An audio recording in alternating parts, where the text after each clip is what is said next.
Broadcasting live. It's America's longest running talk show on computers. It's Computer America, bringing you the biggest names in technology with guest interviews, new products, and your emails. Listen live at computeramerica.com on any device around the world. Email the show at live@computeramerica.com or find us on social media. Be sure to check out our website for contests, giveaways, show notes, live video stream, podcasts, and more. You're listening to Computer America. Hello and welcome everyone into the Computer America Show. We are the nation's longest running, nationally syndicated radio talk show on computers and technology. And everyone, welcome into the program. I hope that you're doing well and you are ready for today's show. Because on today's podcast, story number 4 will surprise you. Yes, we'll act like a real listicle. But yeah, story number 4, you couldn't pay me to do that. So we'll get into not just that story, but many stories here as we get through with Ralph Bond. You may have guessed, he joins us every single Friday to talk about some amazing stories that, you might have missed, have flown under our radar for sure, and, you should really know about. So after such a fun, crazy week, it's always great to just head into a Friday with Ralph Bond. So before we get started, computeramerica.com, that's where you'll find everything, including past shows, future shows, show notes, articles, anything and everything that we do here at Computer America. Our website is the best place to find it, including links to social media. So, I think with that, we just bring Ralph on and have fun with it. Because today we have really, sometimes the stories, they follow a theme. Today's stories on today's show are going to be all over the place. So yeah, sit back and relax and let's get started. So once again, he is our science and tech trends correspondent for the show. Ralph, welcome back onto Computer America. How have you been? Always great to be back in another crazy news week. But friends, let's explain, if you're brand new to the show, first of all, welcome, of course. And let's set the stage. What Ben and I do every Friday is highlight 4 articles that show us key trends and developments in all things science and technology, including, of course, almost every story has artificial intelligence these days. But we look at robotics, medical technology, sustainable energy technology, transportation advances, agricultural technology, construction technology, space research, physics, you name it, just all over the map. But most important of all, this is why this show is such a joy to do. Most important of all, we're going to give you hope for a better future thanks to amazing breakthroughs in science and technology that are happening every single day. Absolutely. And I think story number 1 is going to, kind of start us off in the right direction, because this one was a little bit different for me, Ralph. When I think of NASA, I think stuff that happens way up in the sky, like beyond airplanes. But story number 1 is going to be focused on NASA and airplane technology. So this was different to me. I couldn't agree more. This was quite remarkable, and we'll get into this in just a second. Friends, when you come out to computeramerica.com and get today's show notes, which Ben, if you're watching us on video, is showing you on the screen here, you'll notice in some cases there's blue text, and the blue text are my personal inserts to augment these stories. Most often it's when I encounter a term or technology that I go, I don't know what that is. I need to learn more. So I insert those tutorials for my benefit and hopefully yours as well. So let's get into the first story. It comes from Flying Mag, for short for magazine.com. Headline, NASA program explores hybrid electric, and this is so funny, double bubble, and it's really talking about the fuselage, airliner concept. So this is an aviation technology, but as Ben pointed out, the aim is to really help the commercial airline industry on Earth, not going to Mars or any of that kind of stuff, right? That's what I thought was so intriguing about this story. Okay, so by the way, the header image that you see when you first open up the article looks like they've also turned airplanes into NASCAR rally cars and just put logos all over the whole thing, which I think is amazing. There you go. So yes, why not? Okay, so here we go. NASA is supporting a futuristic airplane concept from an aerospace company called Electra, and we have a link to that company in the show notes, that could make commercial flying cleaner and more efficient. You're going to love this. I think it's really great. The design is part of NASA's Advanced Aircraft Concepts for Environmental Sustainability program.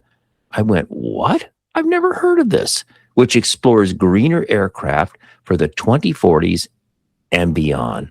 Now, in the show notes, I have a side note, blue text, insert with a link to NASA's program for this activity, which is in itself is a great thing to check out. The proposed aircraft is a hybrid electric airliner built for about 100 passengers. So it's not meant to be a gigantic transatlantic kind of thing, but maybe more for running around the inside your own country. Mm-hmm. Instead of relying, and here's the key, instead of relying only on jet engines, it combines traditional turbofan engines with electric-powered fans mounted at the tail. And come to the show notes, look at that image. You'll see the 3 fans at the tail, a very curious design.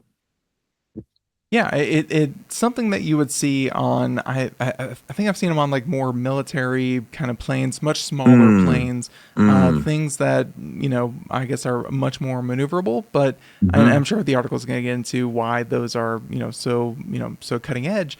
But yeah, it's something that I would say is on, much smaller planes, but to see it on a big honking, passenger plane is definitely different.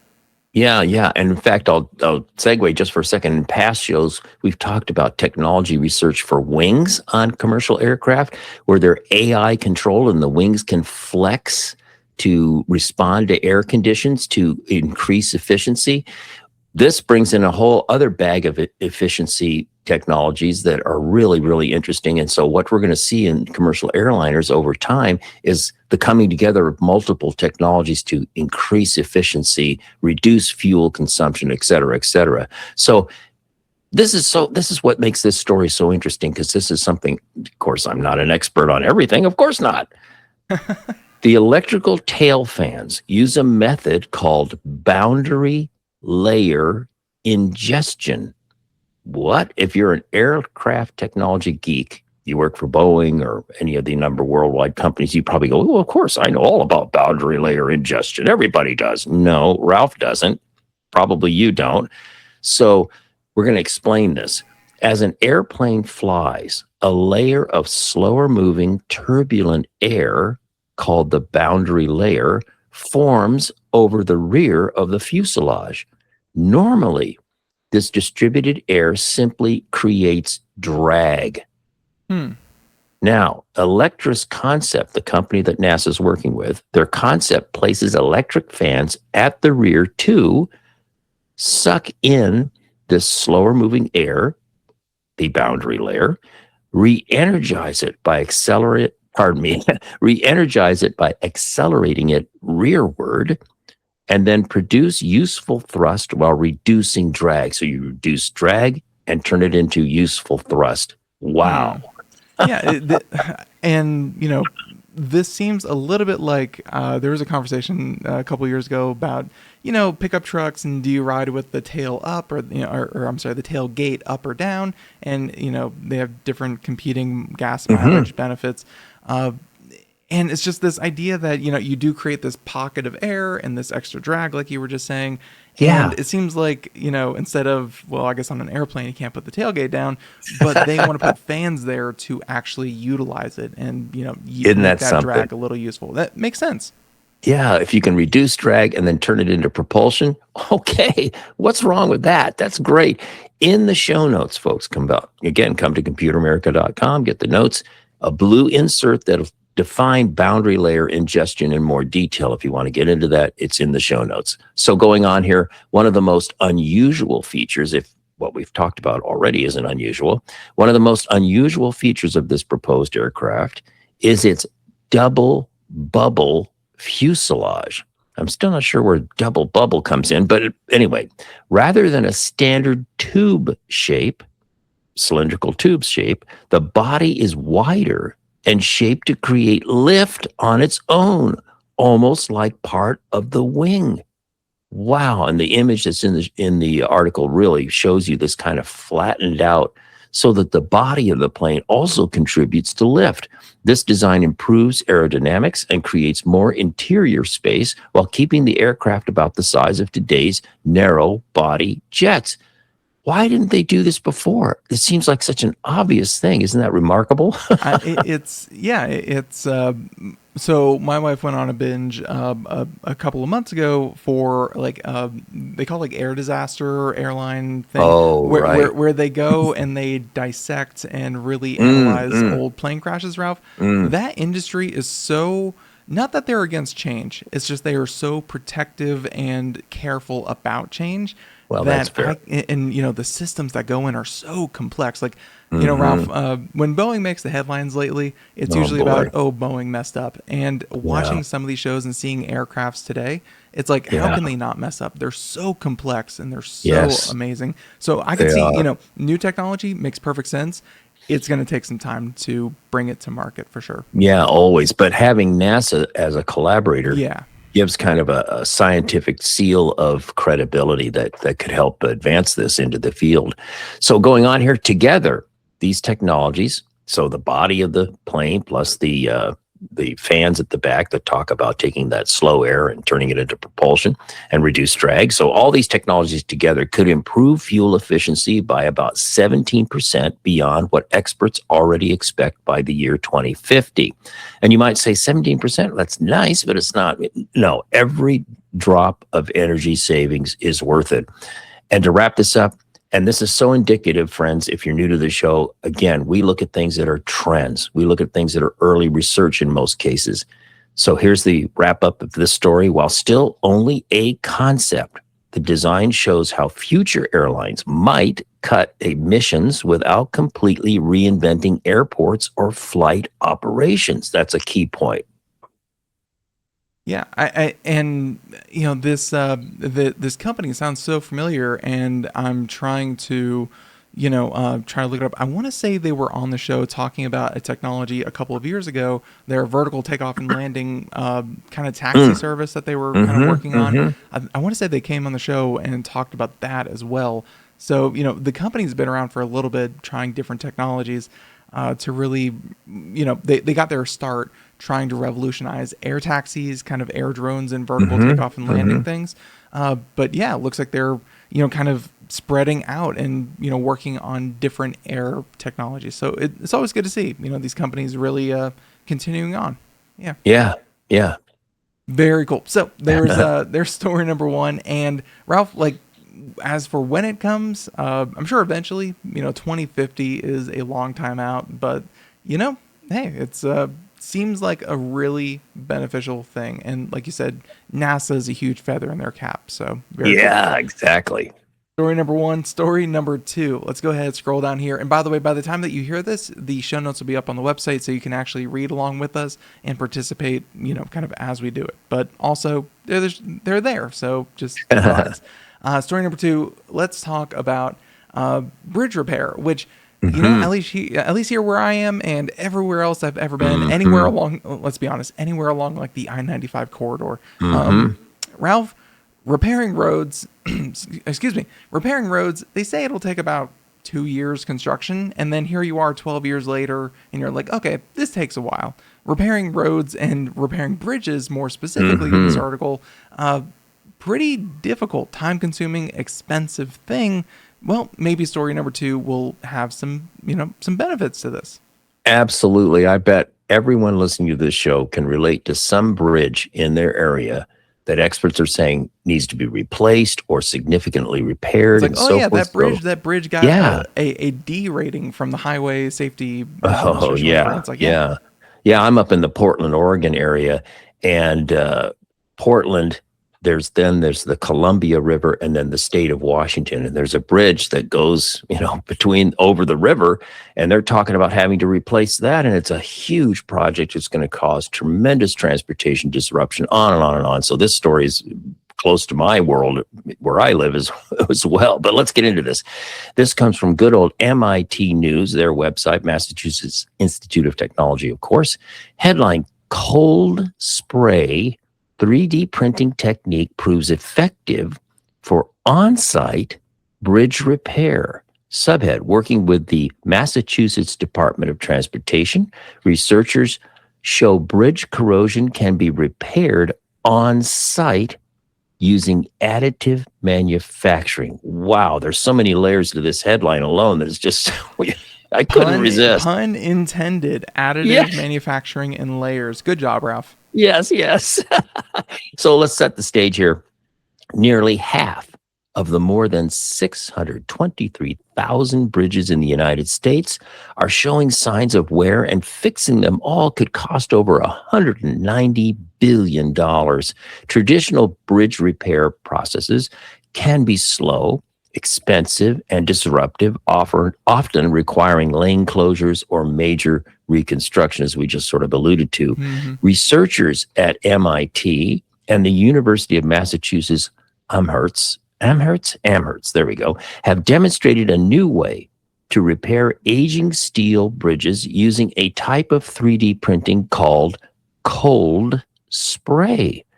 Now get this, instead of cutting out damaged metal or replacing large sections of a bridge, the process sprays tiny steel particles at very high speed onto corroded areas where they stick and build up layer by layer. And this restores lost thickness and strengthens the structure. Ben, what a creative, it seems like a very simple idea. Why didn't someone come up with this years ago? But wow. Yeah, and for those who are watching the video portion, you can kind of see the group of researchers there, and they show this little, I would say, like, just judging by the size, 8-inch by 12-inch kind of rectangle cut in the middle of that red steel, structure. And that is the spray. That is the patch that they kind of did. And Ralph, you can imagine, in a more, this is the real world, but in a more realistic setting, it'd be, sections of rusted out things or water damage or, whatnot. And then it just being blasted with layers and layers of these steel particles. Yeah, makes a lot of sense, but also I've never heard of this is almost like spackling, for like drywall. It's I've never heard of this for steel. So, well, and the thing to find out, if you want to dive deeper, go to their website, start digging. How in the heck do you propel these little particles, and how do they stick? That's a thing you want to find out. So we're not going to get into that here, but check it out. So to test this method, the research team repaired a corroded section of a bridge in Great Barrington, which is in southwestern Massachusetts. Here's the key. This marked the first known real-world use of cold spray 3D printing for bridge repair. That's the significance. Do you think they got permission, or do you think just a bunch of nerds rolled up on the bridge and just started cutting and spraying, and everyone's like, they look like they know what they're doing. They have hard hats on. They're good. No, they absolutely held hands with the DOT of Massachusetts. This is, and of course, you can just imagine how the Department of Transportation in that state was very interested in this possibility, because gosh, if you can on site, that's the key. If you can take this technology, go right to the location and zap the corroded section or the deteriorated section on site, the massive time savings, money savings, everything is just so profound. I love this story because the equipment, in fact, we just made this point, because the equipment can be brought directly to the bridge, repairs can happen on site with much less traffic disruption. The researchers say this approach could make bridge maintenance faster, cheaper, and less invasive. And here to wrap it up, while more testing is needed to measure long-term durability, this successful trial is a major step toward extending the life of aging infrastructure without full replacement. Love it. Yeah, you definitely need a way to kind of patch the steel stuff. And, Ralph, if instead of closing an entire bridge, you just have to close a lane for these people to get to the work site, you could imagine all the savings that can happen there. So very cool stuff. And hey, maybe some of these projects actually get done as well. That would be amazing. I've never seen it happen before, but I hear sometimes road construction does end. So there you go. Story number 2. Story number 3. Very cool first 2 stories. Number 3 is going to get a bit more, a bit more at home. Some people really enjoy their plastic water bottles and plastic, bottles of all kinds. And, Ralph, luckily, a lot of municipalities. Wow, crazy morning. A lot of municipalities out there have really stepped up their recycling game. Yes. It's, they take more and more kinds of plastic. It's great to recycle, but the end life of these things usually ends up as another bottle. There's not really a lot that you can do with these plastics. Maybe turn them into something, packaging or something like that. But story number 3 might have an additional use, which makes recycling an even more attractive option. So, Ralph. You got it. Longtime followers of our show know that we've talked time and time again about all kinds of research all over the world to do something productive with plastic bottles, recycling them to make new products or new chemicals. You name it. It's all in the world of dealing with plastic bottles. So this one comes from Penn State. One of their announcements, we have links to that. We also have a link to their research paper for this. The headline is Plastic Bottles Could Find New Life in Batteries as Graphite. This is really a new twist. Penn State researchers have developed a new way to turn discarded plastic bottles into a valuable battery material. The team focused on PET plastic, the common material used in water and soda bottles. Now, in the show notes, I put a little insert. What is PET? It stands for polyethylene terephthalate, the full chemical name of the plastic used in most clear beverage and food containers. Yeah. It was either polyethylene terephthalate, whatever. It was either that or it was a new take on the pet rock. I don't know. There it is. Yes. Thank you for expanding that. Yes. And I found out, I did a little research. I found out that geeks are supposed to say PET, not pet. I always said pet. I like pet. It seems more friendly. Anyway, okay. So instead of sending this plastic, these bottles to landfills, God forbid, they found a method to convert it into synthetic graphite, a key ingredient used in lithium-ion batteries for electric vehicles, smartphones, and renewable energy storage systems, meaning natural graphite is the key ingredient. Now they're created synthetic graphite. Now, in the show notes, I have an insert here that talks about graphite is the host material for lithium in a lithium-ion battery's negative electrode. So you can learn more about that if you want. The process begins by shredding waste PET plastic and mixing it with a small amount of graphene oxide. The material is then heated in a carefully controlled, oxygen-free environment. This treatment rearranges the carbon atoms in the plastic, creating highly ordered graphite crystals. Whoa! The researchers say the resulting synthetic graphite performed as well as, and in some tests better than, natural graphite mined from the earth. That's so significant, Ben. Yeah, I could imagine that, as always, just taking something that that you would consider waste and using it to then make something that, is especially something that's pulled out of the ground that you have to go out and hunt, mine, have, a lot of environmental impact on, and, just derive that from something that you already have.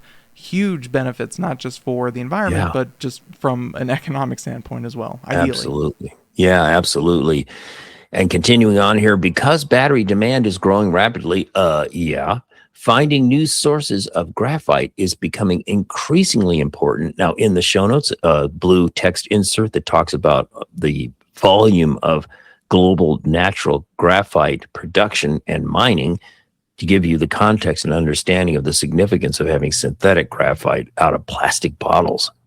The breakthrough could provide two major benefits. First, it gives plastic waste a higher value second life instead of simply delaying disposal through traditional recycling. Second, it could reduce dependence on mined graphite, which has environmental and supply chain challenges. And the researchers believe this technology could eventually help create a more circular economy in which used plastic bottles become raw material for the next generation of clean energy batteries. Wow, and to wrap it up in short, I love this. Yesterday's beverage bottle could one day help power tomorrow's electric cars. Great stuff. Yeah, no, it's all super important, and that circular economy is always super important. Just not wasting what we've already processed, pulled out of the Yeah. ground, and used. Ralph, like it should be easier to kind of use this stuff. And, like the article pointed out, if it has more value as a recycled product than it does to just throw it away, more chances of it not ending up in a landfill. So you'll love to see it.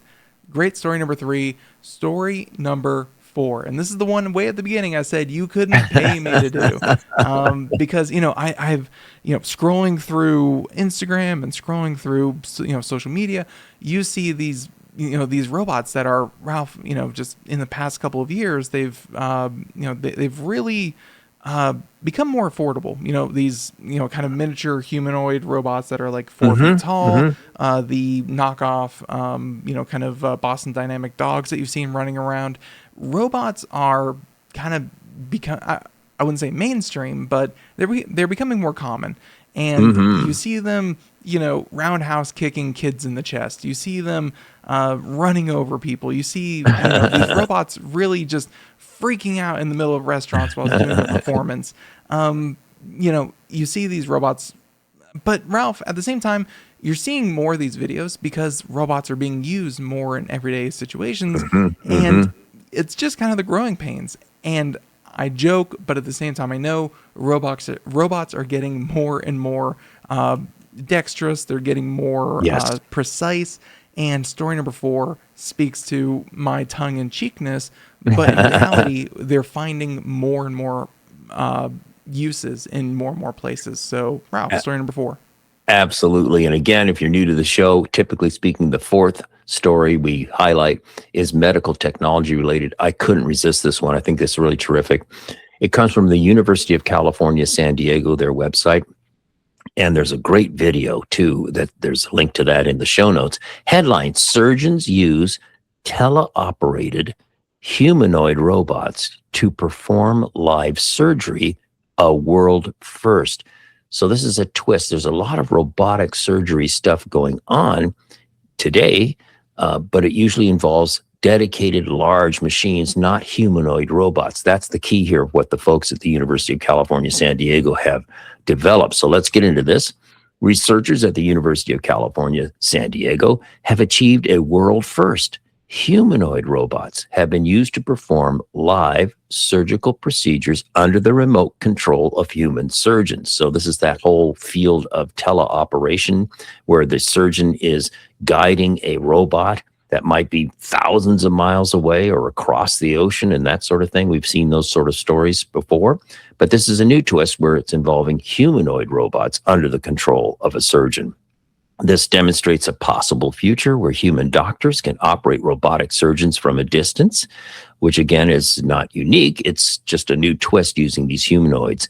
The team modified humanoid robots called Surgie, S-U-R-G-I-E, short for surgical, right? So they could use standard surgical instruments and perform minimally invasive procedures. In testing, the robots successfully completed gallbladder removal surgeries on large animals.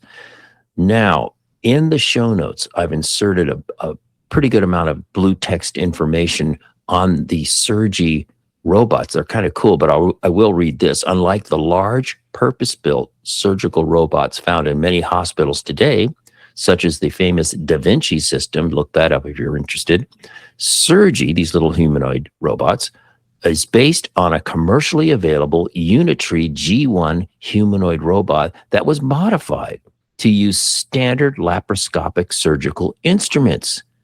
Wow. The researchers designed custom adapters that allow the robot to grasp and manipulate the same tools surgeons already use. So the ability to have a humanoid robot commercially available, modified to do surgery, put into an environment as opposed to a great big giant machine like the Da Vinci system is really an interesting twist on this whole idea of telerobotic surgery. Yeah, it's and by the way, if you're watching the video portion, this was actually the exact video, which I wasn't gonna pull it up, but I will say it's the exact same robot. So right there, boom, kicks the kid in the chest. Ouch. But like, so why this actually kind of makes it better though, Ralph, is that you have a surgeon somewhere guiding the Yes, robot's movements. that's It's right. not a That's pre-programmed right. thing. It's not trying to do it itself, but it is That's simply correct. a vehicle for a person. So that makes it much more comforting. It is, and that's why I think it has really a lot of potential. In one operation, a humanoid robot worked together with a human surgeon, while in another, two robots work together as a robotic surgical team. That's also very interesting. Unlike today's specialized surgical robots, which are large, expensive, and designed for specific tasks, humanoid robots could be more flexible and easier to deploy. That's what makes this idea so great, Yeah. I think. It's, you don't, those giant Da Vinci systems like you were talking about. I think we covered one of those about a year ago. Yeah, we did. Yeah. And, those are amazing for, heart surgery. I'm sure very precise things that, you essentially put the person into it, and then the surgeon has all the tools that they need, to kind of operate on the person remotely. But something like this, Ralph, like, not everything is heart surgery. Maybe sometimes you just need, I'm not saying a gallbladder removal is the easiest thing Appendix. in the world, but yeah, an appendix, tonsils or something very, not low invasiveness, but easier to do. This makes sense. Yeah, and it can just grow from there in complexity, I'm sure. And here's a key point the article brings up.